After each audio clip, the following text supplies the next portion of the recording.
नमस्कार. प्रतूस ट्रायल किचनमध्ये तुमचं स्वागत आहे. आज मी बनवते आहे शेपूची भाजी. सध्या पावसाळा सुरू आहे. पालेभाज्या खूप जास्त मिळतात आणि स्वस्तही मिळतात. ही ताजी शेपूची भाजी आहे जी आज मी बनवते आहे. करायला अगदी सोपी आहे आणि लवकर होते. भाजी इथे स्वच्छ धुवून घ्यायची. कधी कधी भाजीला माती वगैरे असते, त्यामुळे 2-3 पाण्याने ती धुवून घ्यायची. इथे मी हिरवी मिरचीचे वाटण तयार करते आहे. मी गरजेनुसार जसं मला तिखट हवं आहे तसं मी इथे मिरच्या घेतलेल्या आहेत. त्यामध्ये घातलेले थोडेसे जिरे. जास्त जिरे घालण्याची गरज नाही आहे, थोडेसेही घातले तरीही चालतात, त्याने चव छान येते. इथे आपलं वाटण तयार आहे.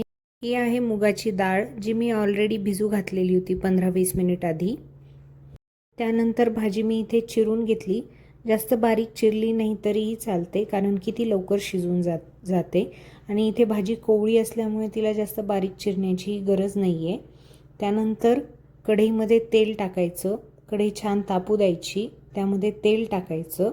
इथे मोहरीची फोडणी देण्याची गरज नाही आहे आणि जिरे आपण आधीच घातलेले आहेत, त्यामुळे मिरचीचं वाटण त्यामध्ये टाकून द्यायचं.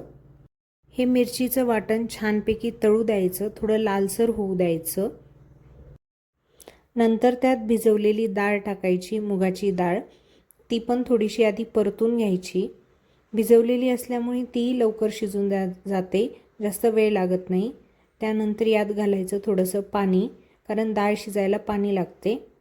डाळ शिजण्यासाठी गरजेपुरतंच पाणी घालायचं, जास्त पाणी घालायचं नाही, नाहीतर डाळ गळगळ होऊन जाते. आणि हे पाणी पूर्णपणे आटू द्यायचं, म्हणजे डाळ कोरडी झालेली पाहिजे. त्यानंतरच त्यामध्ये भाजी टाकायची. इथे तुम्ही बघू शकता, इथलं पाणी पूर्ण आटलेलं आहे, डाळ कोरडी झालेली आहे. असं जर समजत नसेल तर तुम्ही डाळ चेक करून बघू शकता की ती शिजली आहे की नाही, कारण की डाळ जर कच्ची राहिली तर भाजी छान लागणार नाही. त्यानंतर यात घालायची शेपूची भाजी आणि भाजीसुद्धा 3-4 मिनटं परतून घ्यायची, म्हणजे सगळं काही मिक्स होतं. आपण जे टाकलेलं वाटण, डाळ व्यवस्थितपणे मिक्स करून घ्यायचं. इथे बघा, मी शेपूची भाजी छानपैकी परतून घेतलेली आहे. त्यानंतर त्यात घालायचं मीठ गरजेनुसार. भाजी इथे 4-5 मिनिट परत शिजू द्यायची. जर भाजी कोवळी असेल तर ताट ठेवण्याची गरज पडत नाही, ती तशीच शिजून जाते.